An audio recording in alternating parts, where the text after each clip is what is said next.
Welcome to the 128th season of the Canadian Club Toronto, Canada's Podium. For over a century, this platform has been a gathering place for visionaries, public figures, and decision makers to discuss the most pressing issues of our time. We've been having important discussions and debates around this podium in this country for well over a century. I call this a historic podium of record.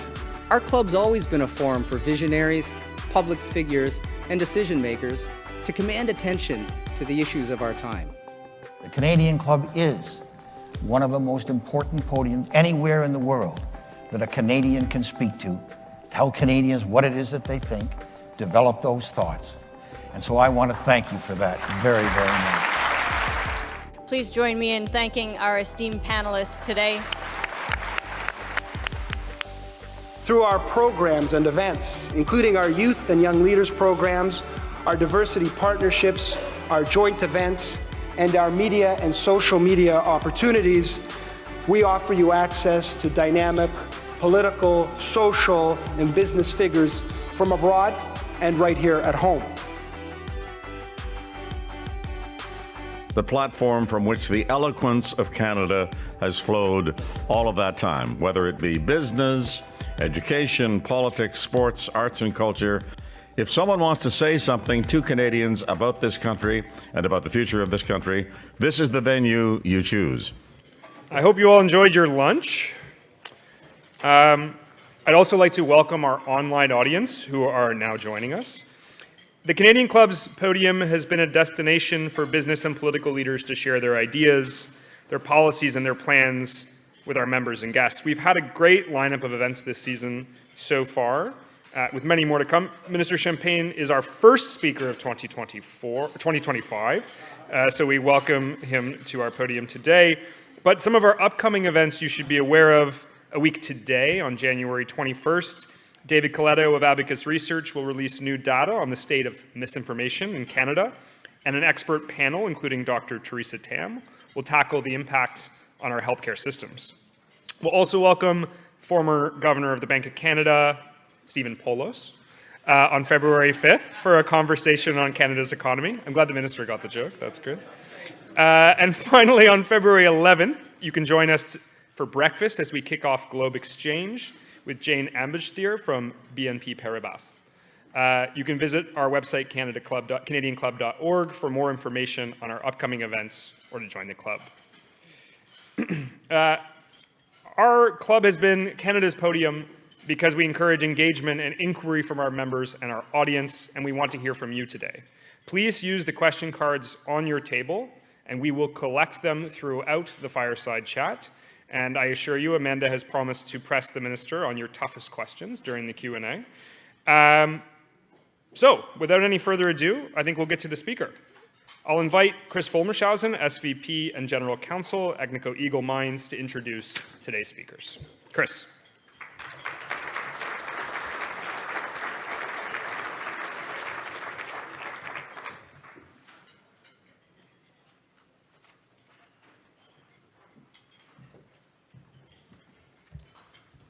Thank you, Dan. On behalf of Agnico Eagle Mines Limited, it's my great pleasure to introduce the Honourable François-Philippe Champagne, Minister of Innovation, Science and Industry to the Canadian Club of Toronto. Founded in Cobalt, Ontario in the 1950s, Agnico Eagle is a Canadian-based and led senior gold mining company and the third largest gold producer in the world, producing precious metals from operations in Canada, Australia, Finland, and Mexico.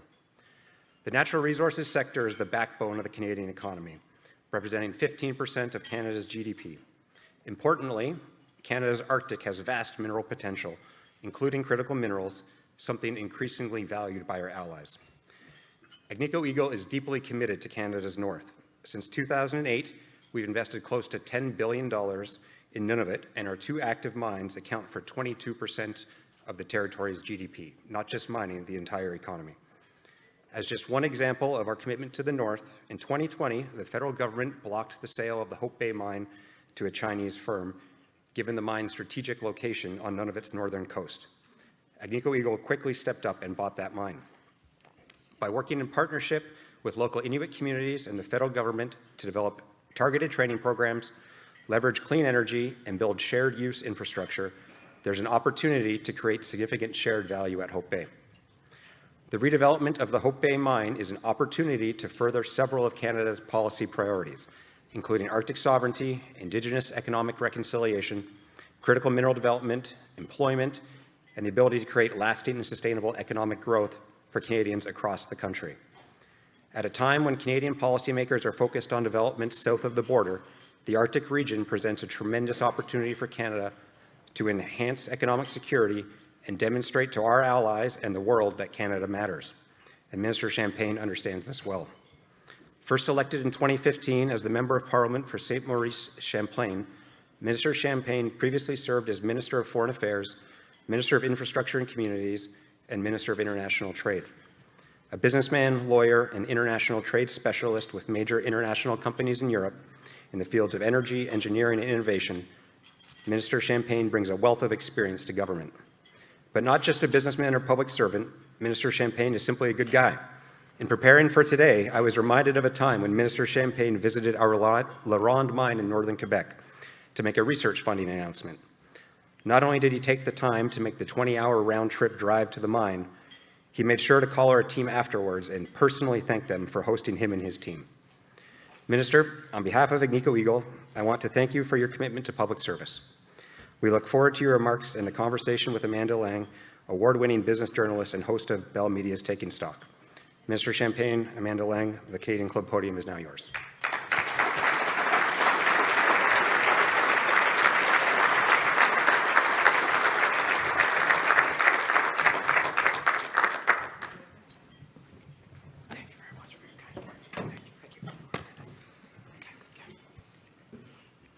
Wow, so quiet. Welcome. Thank you very much. Thank you, everyone. It's a good place to start the year with champagne, no? Start there with champagne. I love that. The good guy. There was the little guy, the good guy. It's interesting. You know, it's like, no, you thought about that one. Is there anybody you want to say hello to in Yes. the room that you haven't already said hello to? Well, actually, I could only do 3/4 of the table because, 3/4 of the room, there's still a table. I just want to say hello to everyone. But, in politics, you're nothing without a team. And I just want to acknowledge a couple of my colleagues who are here. As you know, this has been a momentous time in Canadian politics, and I think everyone who stepped up to serve somehow deserves that we recognize them, and I certainly want to do that. So my dear friend Francesco Sabara, which is the chair of our Auto Caucus, Francesco, thanks for being with us today.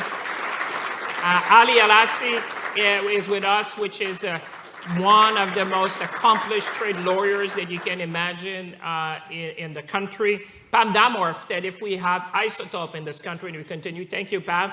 You've literally saved lives in this country. James Maloney, when I'm next to James, I say, always sit down because I look taller when you're sitting down. So James Maloney, which is the voice of Ontario for all of us in caucus. And I could be remiss if I didn't say hello to my good friend, Mayor of Kitchener, Barry. Barry's somewhere. So Mayor, thank you very much for your service to the nation.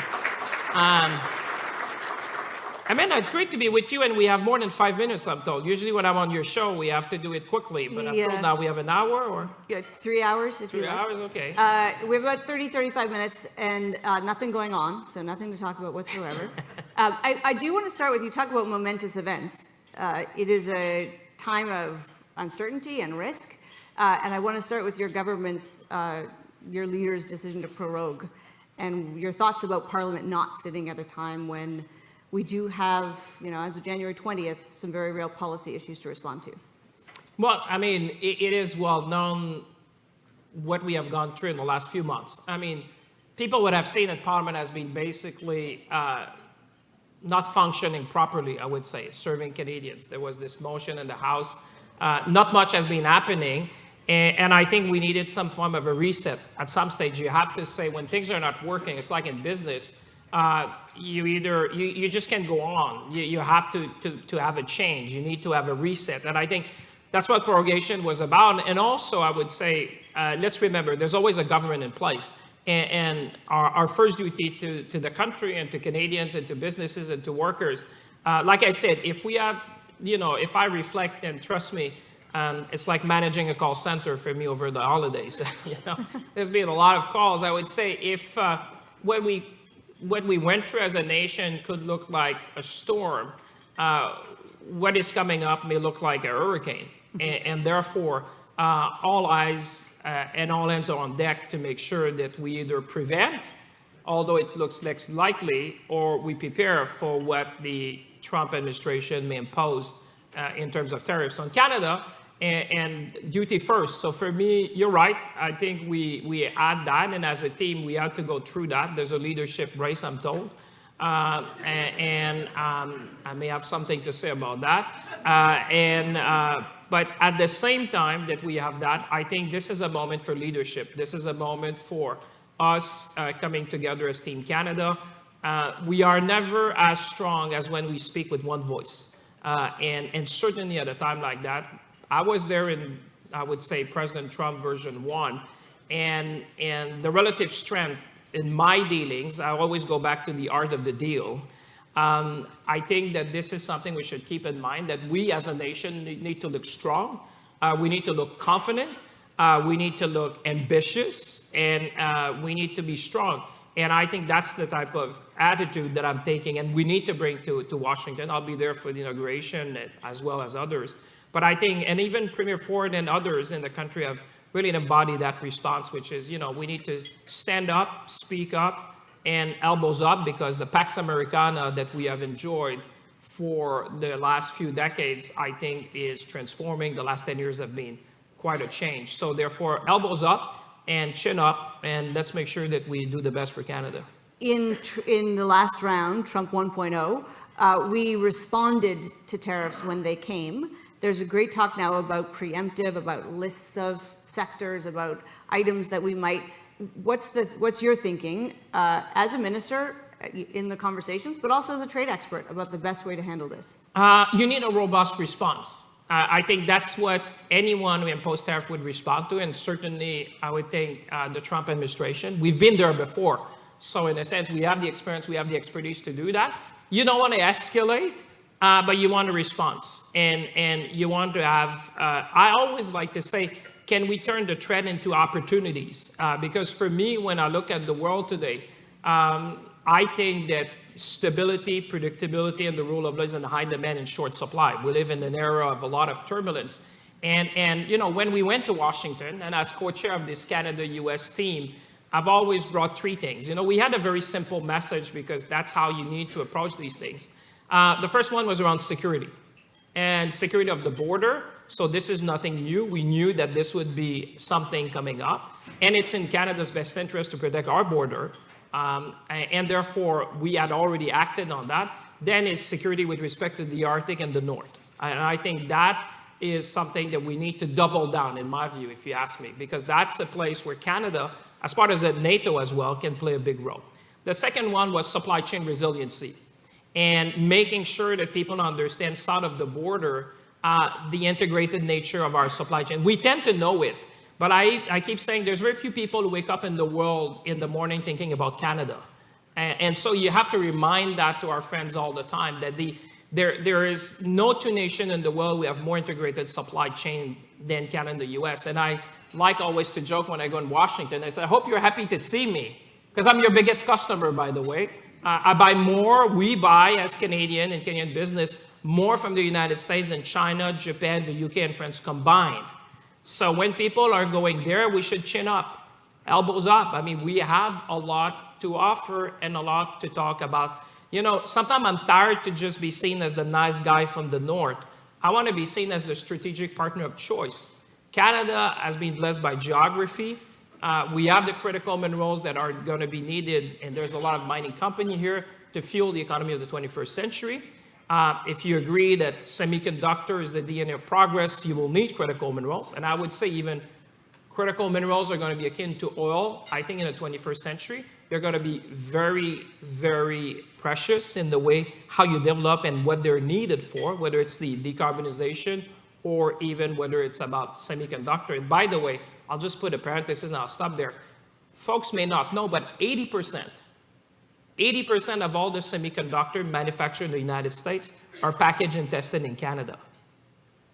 I reminded that to a good friend down south yesterday. which is someone who has a big influence. I said, do you realize if you're looking at tariff, what it's going to do to your stock market and to your business?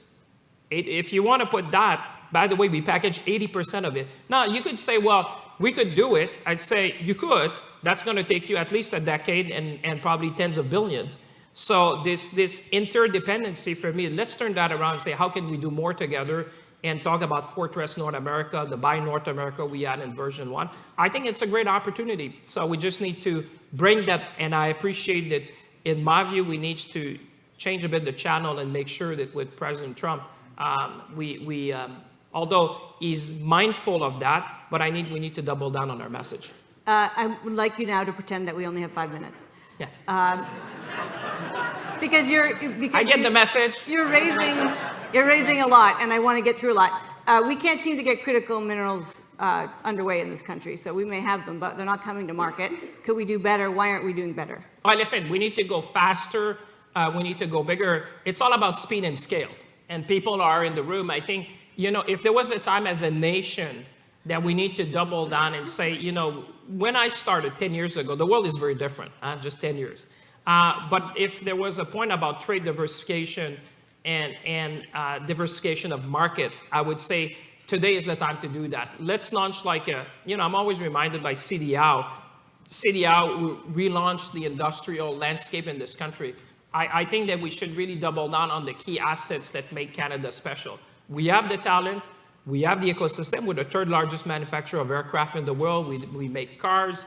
We make satellites. We have a large natural resources industry, mining. We have a large auto sector. We have the critical minerals. We have the renewable energy. And by the way, I reminded our friend down south, we are the only G7 country with a free trade agreement, all the other G7 nations.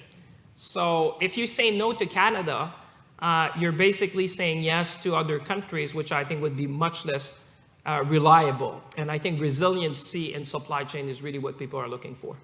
On autos, President-elect did say recently we don't need to build autos in Canada. The Auto Pact is something we know Robert Lighthizer, who's behind a lot of his policies, is not a fan of. It's almost beyond imagining that you would strip that out of the Ontario and Canadian economy. But when you hear threats like that, what's the right response to it? Well, I take it seriously, but I was talking to the CEO, you cannot undo what's natural.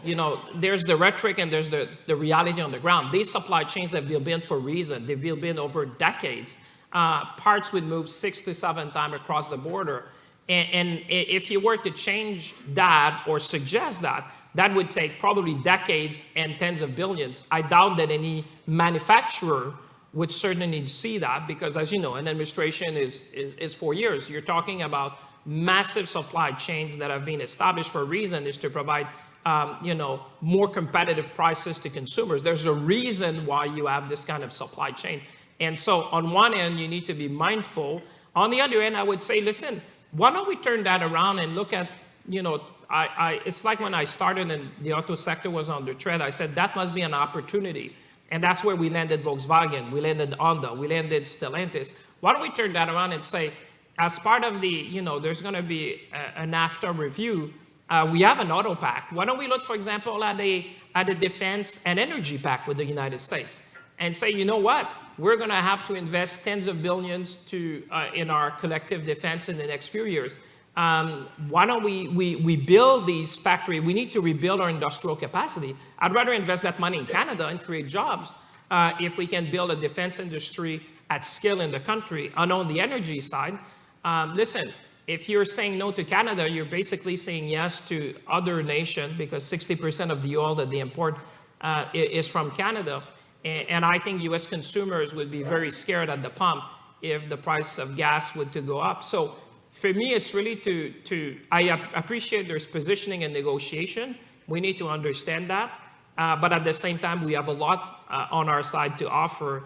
And you know what? Like on critical minerals, if our friends would not want our critical minerals, well, I can tell you that there's a number of nations in the world which would want our critical minerals. We signed an agreement with the Japanese. We signed an agreement with the European Union. So we have other access to market. But we need, to your point, to double down on what makes Canada special.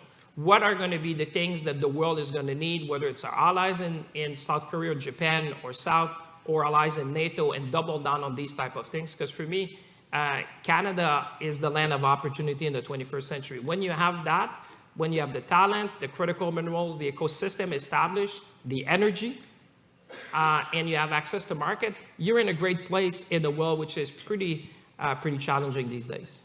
Who wouldn't want to be prime minister of such a country? I don't know. You tell me. Well, there's a list. It's growing. We do need to talk about it. You have an announcement to make, and people are waiting. Yes. This was one of the questions I thought you'd be asking me, of all. Listen, I've been touched by the number of Canadians who have reached out across the country. I've been touched by the volunteers and organizers across the country who said we are willing to step up. I've been touched by colleagues who have said, you know, we could use your leadership at this time. And I thought very carefully about that period. And I come to the conclusion that I will not be seeking to be the leader of the Liberal Party of Canada for the upcoming race. I will dedicate my energy to defend Canada, to defend Canadians, to defend Canadian businesses. It was probably one of the most difficult decisions in my life, but I think it's the right one at the right time. And so this is...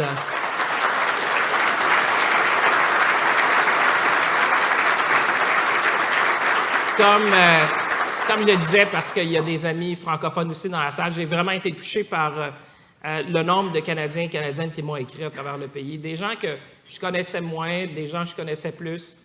J'ai été touché par beaucoup de bénévoles qui nous ont demandé de dire Monsieur le ministre, on serait prêt avec vous. J'ai été touché par des collègues, beaucoup de collègues qui sont venus me voir en disant ton leadership pourrait nous aider dans cette période-là.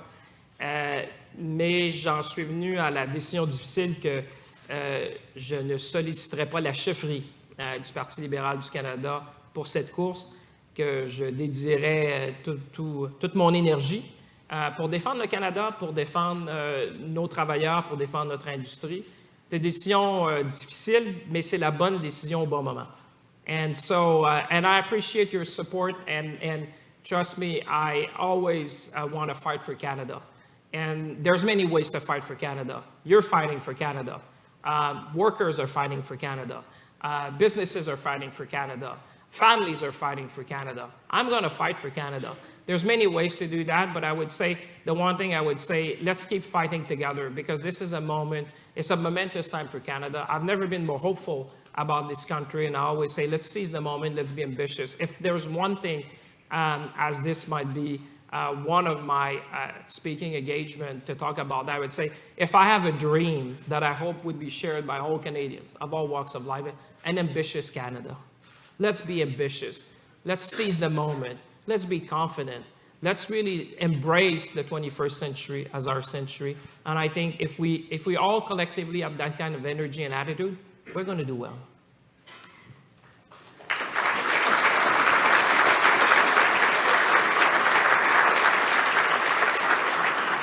Will you run in the next election? Can I take one decision at a time?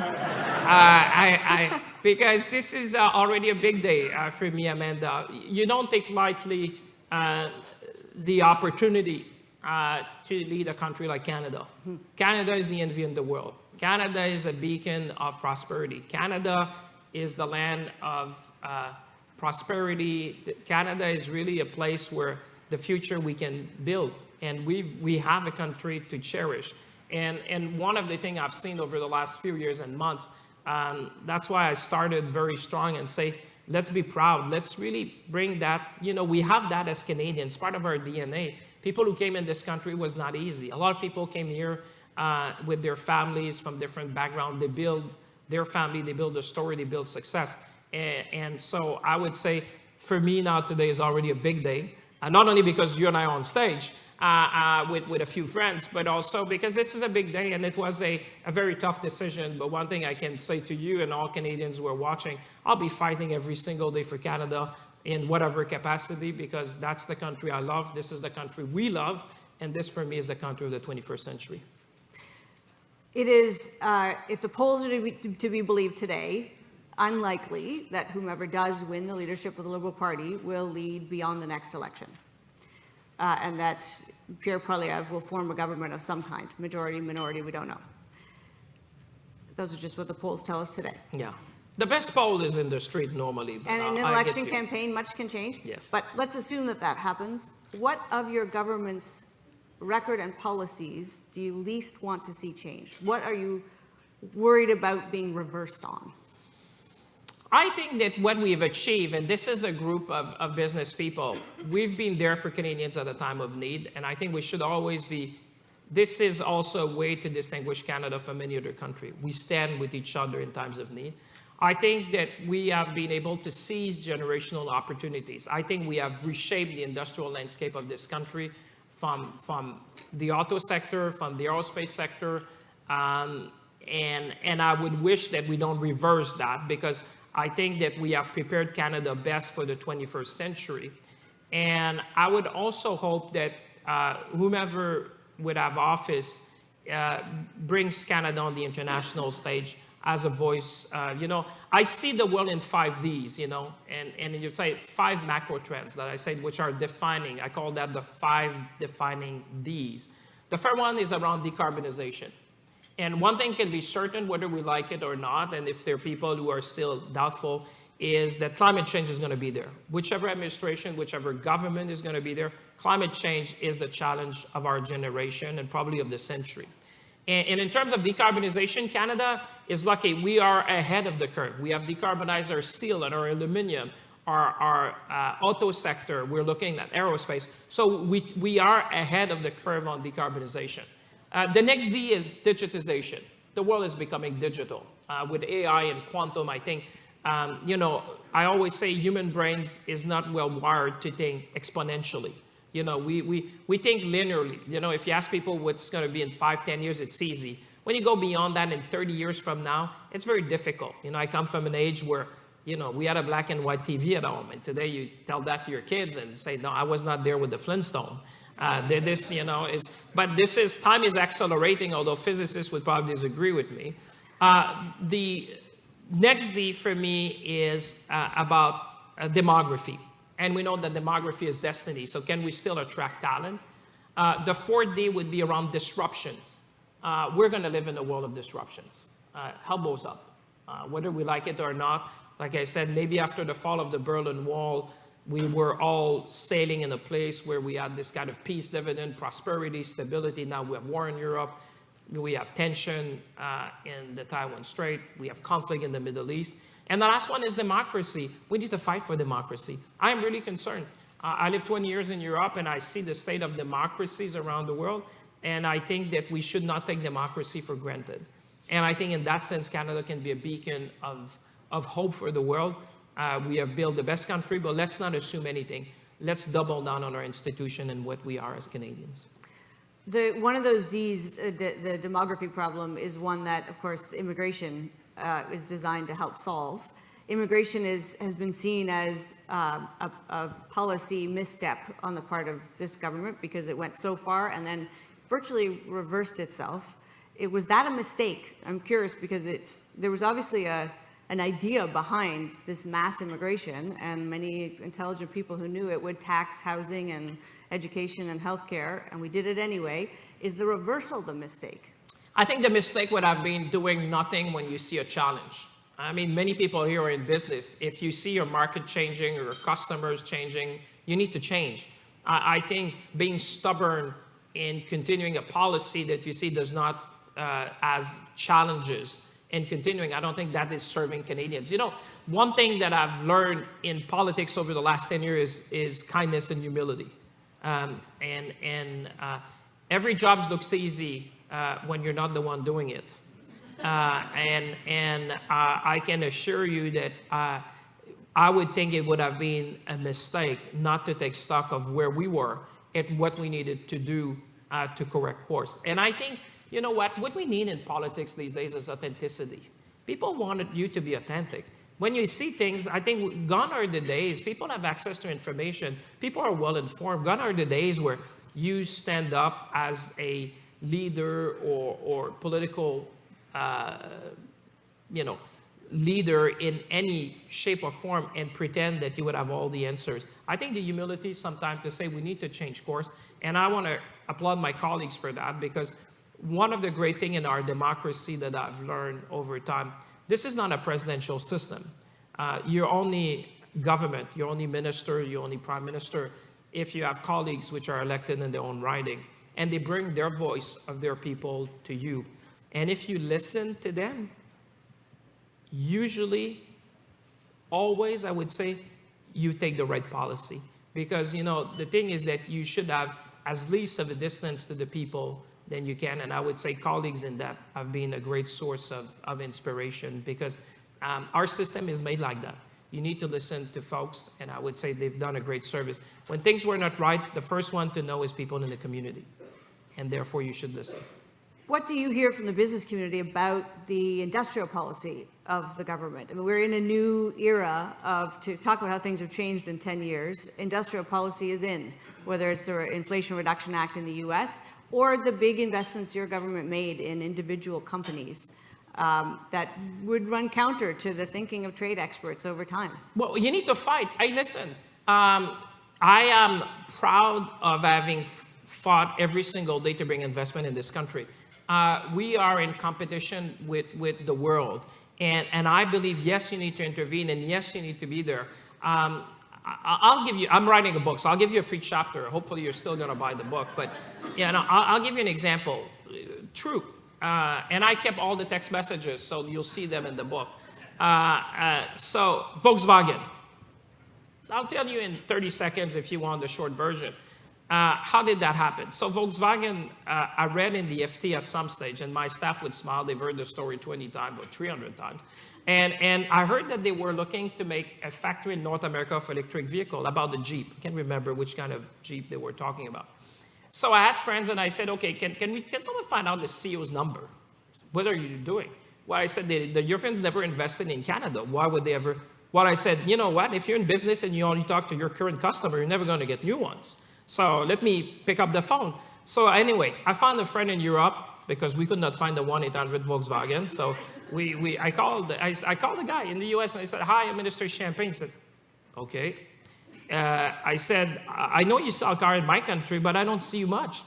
I said, why don't you consider? He said, okay. I said, why don't you bring the board?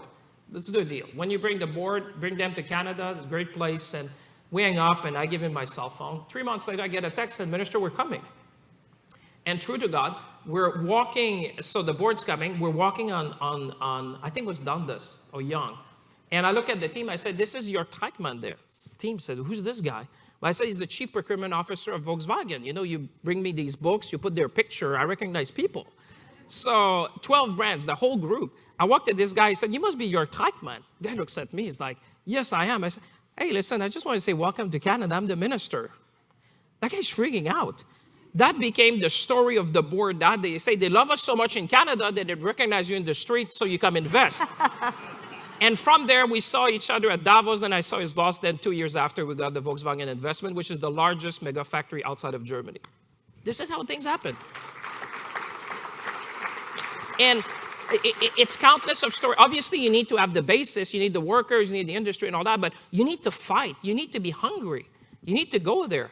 I don't say maybe it would have happened otherwise, but one thing I know is that it's the same thing when they did Moderna. It's the same thing when we redesigned our landscape, because we said we need to have strategic investment. And I look back, if we didn't fight with the IRA, Amanda, how much of that would have gone south of the border? We got our fair share. And by the way, for all of those, we said, of all the investments we have, which is about, close to 40 billion, I think we were very smart because it was based on a tax credit, what we offered.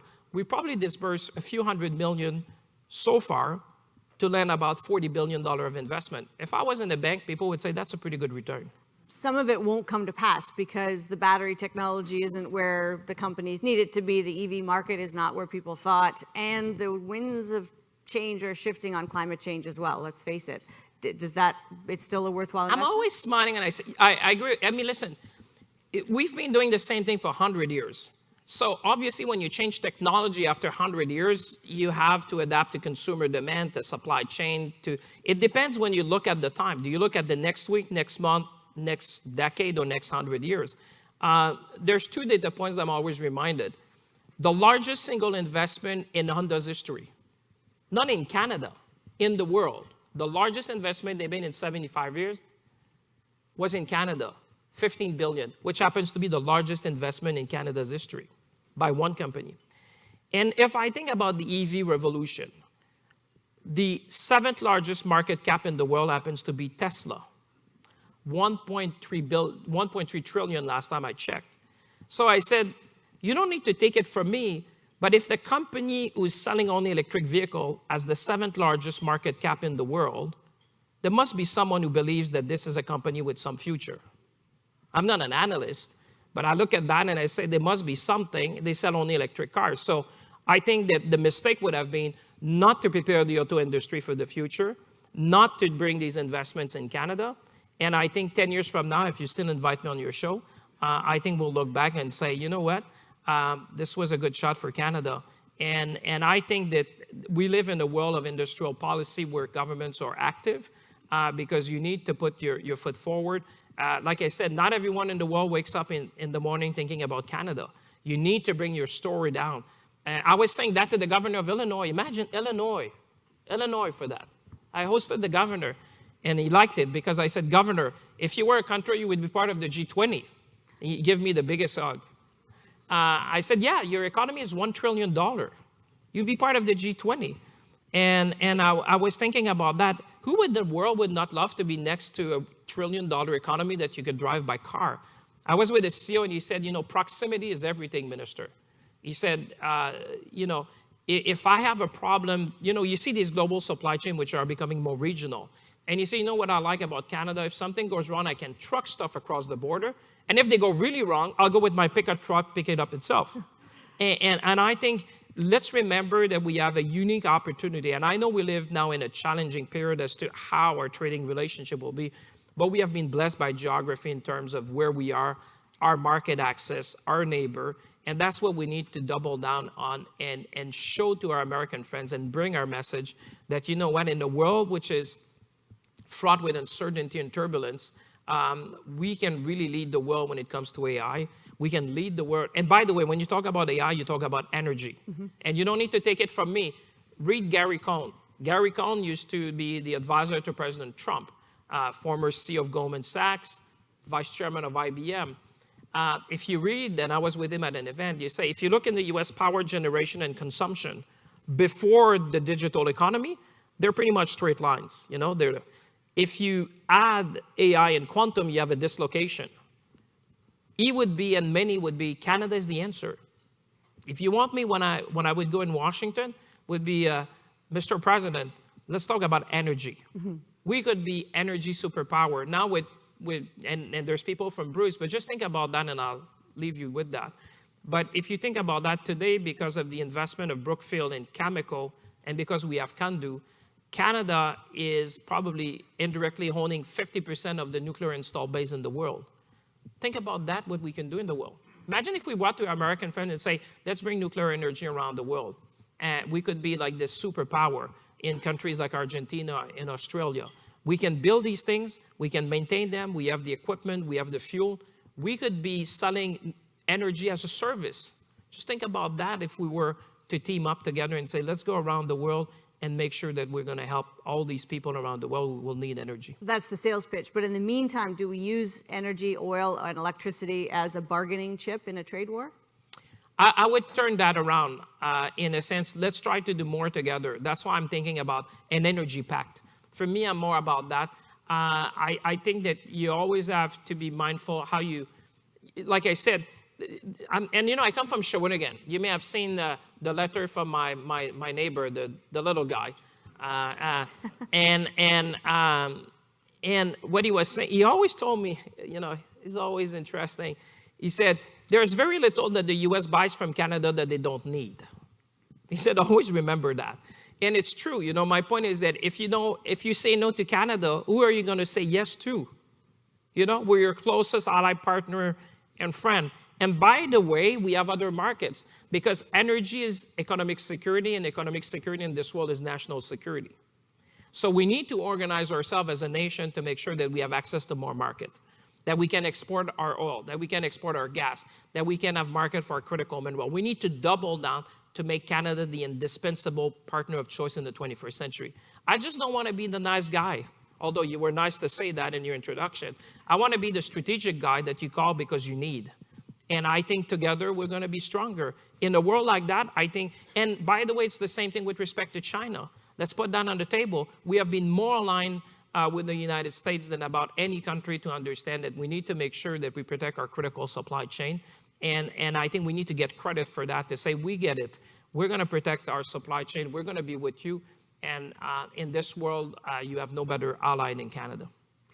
Do you think that we should see a bipartisan approach to the Team Canada effort on trade? Should the parties come together right now rather than being divisive, by nature in the middle of a coming political campaign? Should there be a joint effort? I wish. I can tell you, you know me, I'm in politics, but I'm not over partisan. I try to reach out. We've been less successful than in Team Canada version 1. In the sense that you need two to tango. I may be a nice guy, but you need someone to reply to your text message. And therefore, we've been trying to engage. I think last time was probably easier in the way that we were negotiating or renegotiating NAFTA. So there was kind of a sense. This time it's a bit more diffused. And I wish, because I think that there's no doubt that when we speak with one voice, it brings more firepower to the table. And I would say for all of those who can look at the future and make their guess, there's only one person that I know who knows if they're going to be tariffed and what they're going to be, which is President Trump. Anyone else, I would say, is somehow guessing. There's only one that knows for certain what's going to happen. But let's remember, and that's why I was engaging with everyone in the House to say, imposing tariff is tough. Removing tariff is even tougher. So it is in everyone's best interest to work with us as we prevent and otherwise prepare. And that's the thing, you asked me about my decision before, and a lot of what I've decided is also that we need to prepare Canada. My job is to prevent, otherwise to prepare. And prepare is to make sure that we would have firepower to make sure that we can help industries that could be targeted specifically. And, that is what I'm doing now very much, is to make sure that we have the firepower to protect and defend our industries and our workers. By not running, you stay in cabinet, you stay at the table, you'll be part of the response to whatever comes in the next weeks or months until there's an election. The business community is full of fear and uncertainty. And how that plays out is an unwillingness to invest and expand and take on workers. And we saw it in the first Trump administration. Businesses sat on cash. What's your message of reassurance, if you have one? How do you reassure business leaders in this country that it is going to be different, or it's going to be at least okay, that they should take risk? I think you're quite right. I think the level of confidence in this country needs to go up. I agree with you. That's why I talk about an ambitious Canada, a confident Canada, a prosperous Canada. Let's be mindful, though. When people say that, I always put an asterisk next to that. In 2023, if you look at foreign direct investment, the first country in the world was the United States. The second was Brazil. The third was Canada. If you adjust on a per capita basis, we're the first. Three landmark investment. The first one that you can look is BHP. BHP, which is the largest mining company in the world. When I was the CEO, the BHP investment in Jansen in a potash mine, I think phase 1 was around, don't quote me, but now there's a few cameras, I'll be quoted, I think was 9 billion, and I think phase 2 was like 12 billion. This is north of 20 billion that has been invested. By the way, it is the largest investment in BHP's history in more than 130 years. When the CEO called me, he said, do you realize how much I love Canada? We've invested, the largest investment by the largest mining company in the world was in Canada. The second thing you can look, I mentioned Honda, which happens to be the largest investment in Honda's history, 75 years, and the largest investment in Canada. The third one is Dow Chemical. Dow Chemical, 50-something years when I was with them. Dow Chemical, the largest investment in Dow's history, not that year, in more than a century, was made in Fort Saskatchewan, Alberta. So when people say, do people trust Canada? I said, listen, we had a number of amazing foreign investment. I agree with you that we need to do more on permitting. We need to get faster. We need to be more nimble. And I think it's at the time of, what we're facing now should really galvanize us as Canadians to say, you know what, let's roll up our sleeves. You can look down or roll up your sleeve. I would say chin up, elbows up. Let's make the world need what Canada can do. And let's not do like what we did in the past. It's not about shipping our natural resources down. It's about making stuff in Canada. And I think if we make ourselves indispensable, you know what, the world will be coming to Canada because we have what the world needs in the 21st century.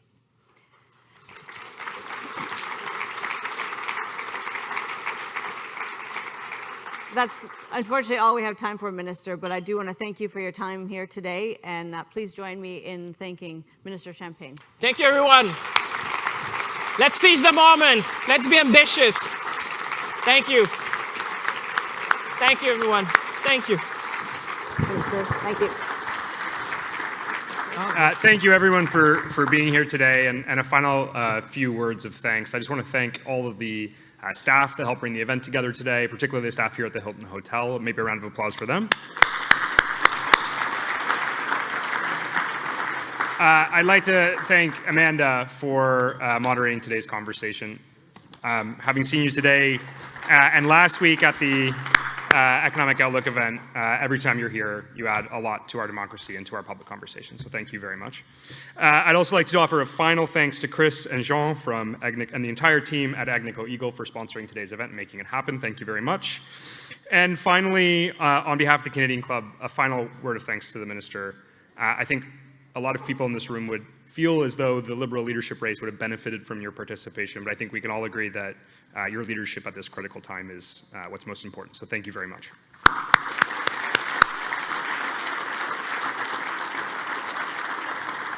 Thank you all. If any of the future events that were mentioned earlier sounded interesting, you can find out more information at canadianclub.org. Thank you very much and have a great day.